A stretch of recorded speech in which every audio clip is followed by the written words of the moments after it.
Welcome back to the Deep Dive. Good to be here. Today we are doing something a little different. Usually we take a source, we extract the key insights, and we help you become a little bit smarter at dinner parties. Right. But today we are handing you a tactical weapon. If you have been walking around with this gnawing sense that the world has gone slightly mad, that logic has just been suspended in your workplace or your university, and that you are somehow viewed as the enemy just for existing as a man, you are going to want to listen to every single second of this. Yeah, it is rare we get a source text that strips away the varnish, quite like this one. It's aggressive, it's unapologetic, and honestly, it connects dots that most sociological texts are absolutely terrified to even look at. Exactly. It's not just a critique. No, it's a battle plan. But before we open fire on this topic, I have a very specific job for you listening. Right now, pause for 1 second and hit that like and subscribe button. Seriously, do it now. Yeah, the algorithms are not fond of this kind of content. They actually hate it. And we need your signal to keep this channel alive. Engagement is really the only way to break through the noise of the censorship regime we're dealing with. 100%. Now, housekeeping done.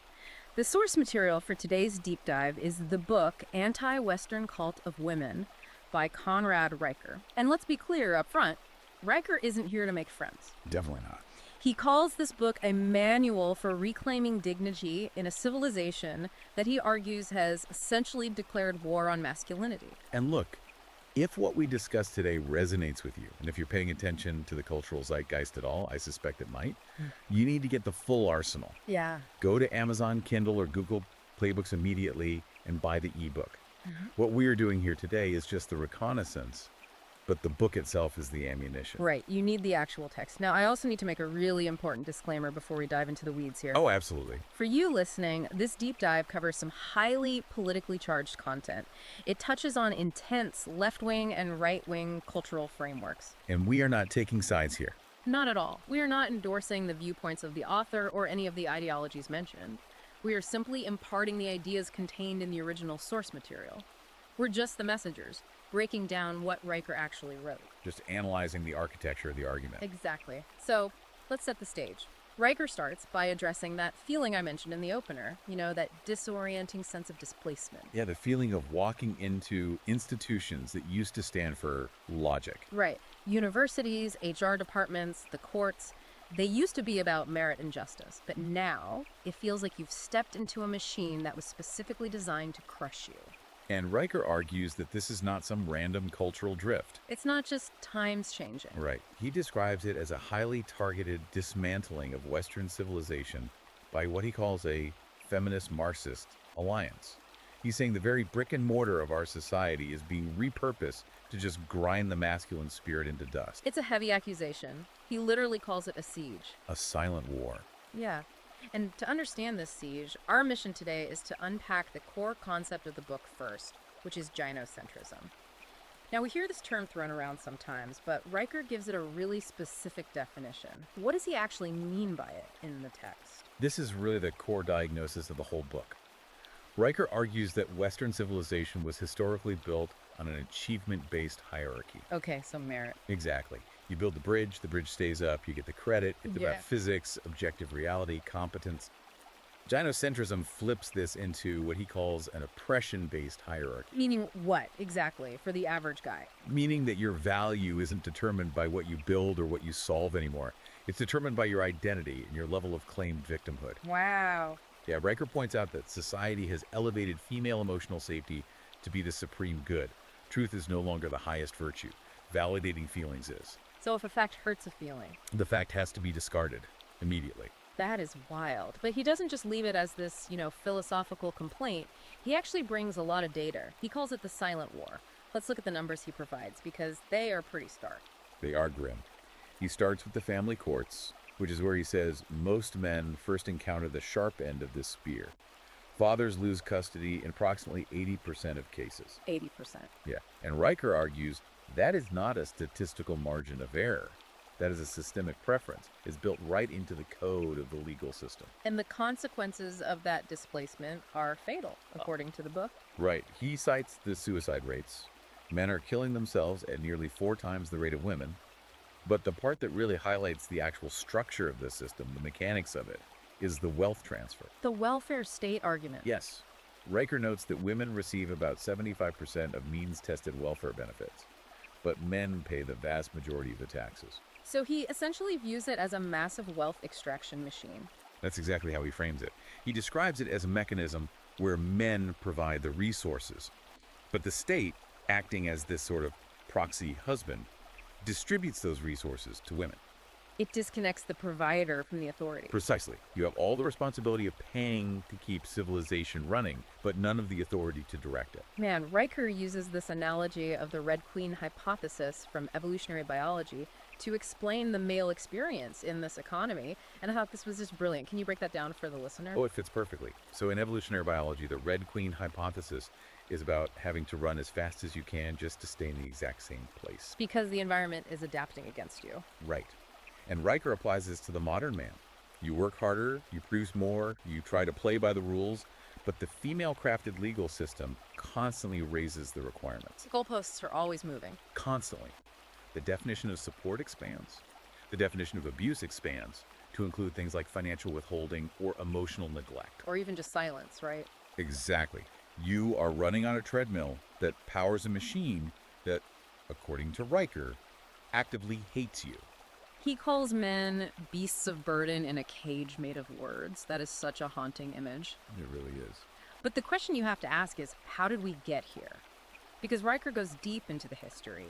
He makes it clear this isn't just modern wokeness or Twitter trends. This goes way back to the 19th century. Yeah, this is chapter 4 of the book, and it is totally essential for understanding the lineage of these ideas. He traces it all the way back to Friedrich Engels in 1884. The Marxist theorist? Right. Engels explicitly wrote that the traditional family was the original system of enslavement.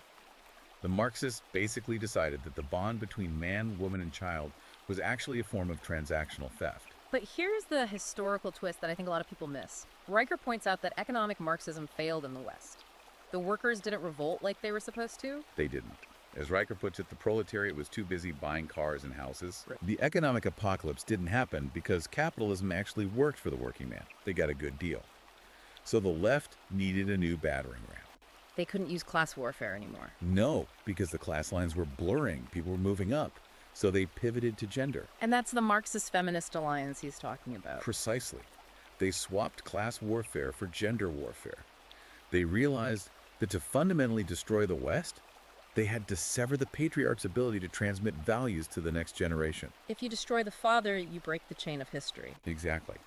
Riker actually calls modern feminism rebranded Bolshevism. That is a bold claim. It is, but he backs it up. He argues its goal isn't equality. If it were equality, we'd be talking about equal representation in bricklaying, sewage treatment, or coal mining. The dirty jobs. Right.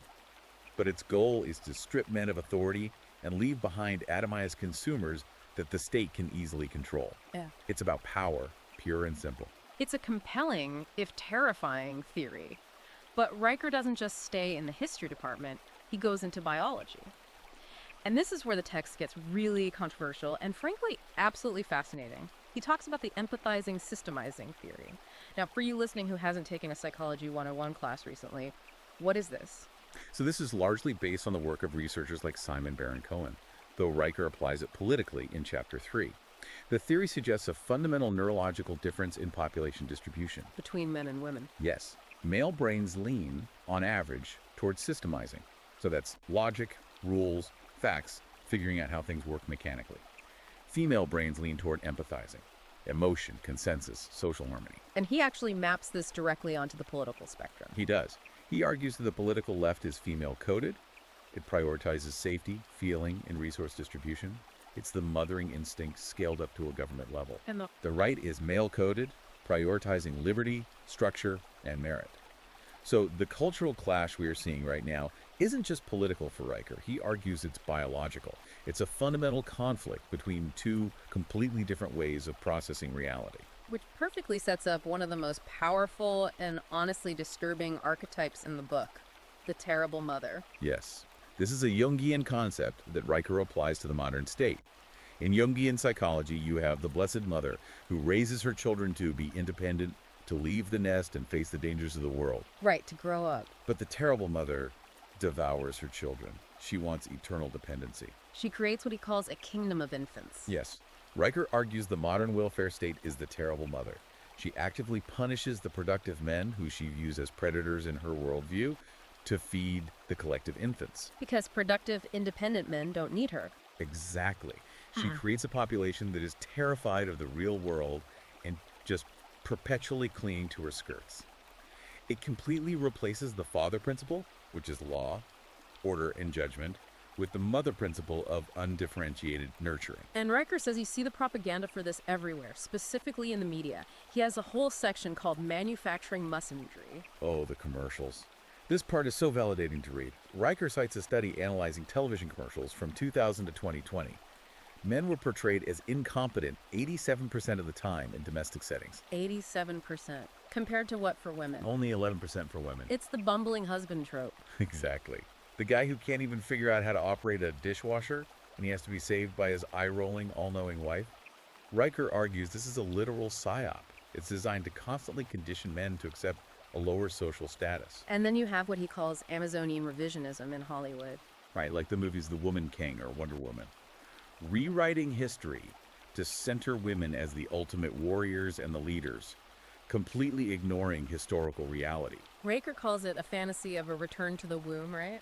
Yes, it's a rejection of the masculine drive to actually conquer nature and build things, replaced by this cinematic fantasy where women do it all without ever needing men. And God forbid you point any of this out in the real world. Look at what happened to James Damore at Google. Riker holds him up as a modern martyr in the book. The martyrdom of logic, he calls it. For anyone who forgot, Damore was the Google engineer who wrote an internal memo that was logically consistent, citing evolutionary psychology to explain the gender gap in tech. He didn't even say women were bad at tech. No, he just said they were statistically different in their interests. And for that, he was publicly crucified and fired. It completely proved Riker's point, didn't it? It proved that you absolutely cannot use logic in a system that is built on the terrible mother archetype. Logic is viewed as a physical attack. It's heresy. You are bringing facts to a feelings fight, and the system will destroy you for it. It's a female inquisition, and the legal system is the ultimate enforcer of it. We touched on custody earlier, but Riker talks about no-fault divorce as the ultimate trap. Yeah, he describes it as a system that financially incentivizes the breaking of a contract. Think about it. If you can unilaterally break a contract and get a massive cash prize alimony, the house, the kids, why wouldn't you do it? It turns marriage into a financial ambush for men. Exactly. Riker's advice here is blunt. He says you must understand the contract before you sign it because the state is a third party in your marriage and the state is not on your side. Okay, so we've diagnosed the disease, we know the history, we know the psychological archetypes, but how do they keep men in line on a daily basis?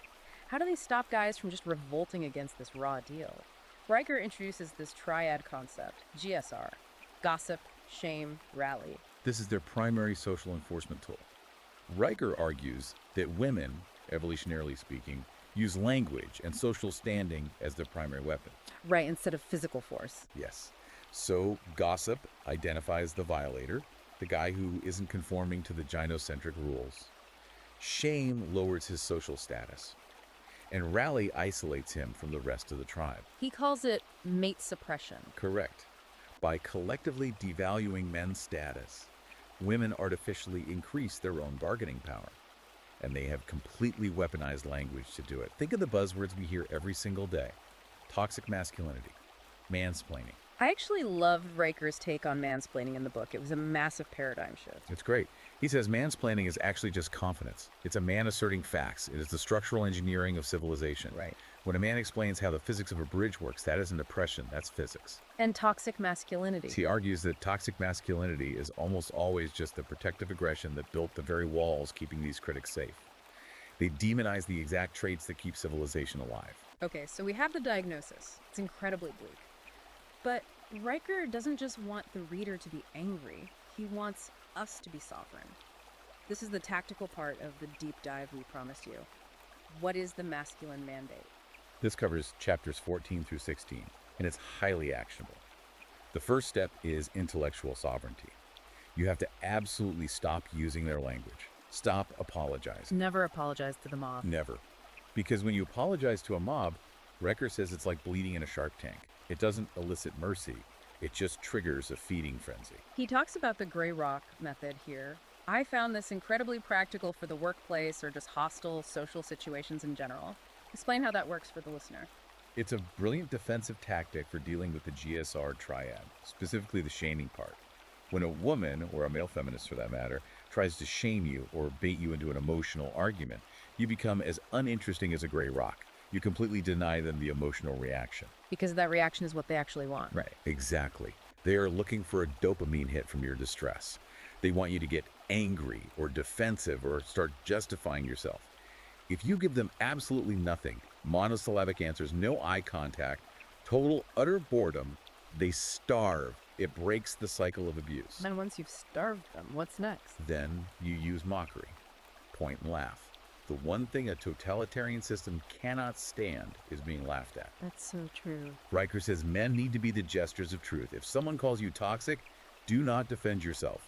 Laugh at the absurdity of the term. Treat it with the exact level of contempt it deserves. I love that. But the mandate isn't just about defense, is it? It's about building. He tells this amazing story about a gender studies major who became a welder. This really resonated with me regarding his whole concept of returning to reality. That's his principle of the return to competence. So this guy in the book was deeply depressed, totally lost in the abstraction of modern academia where everything is subjective and based on feelings. Right, word games. Word games.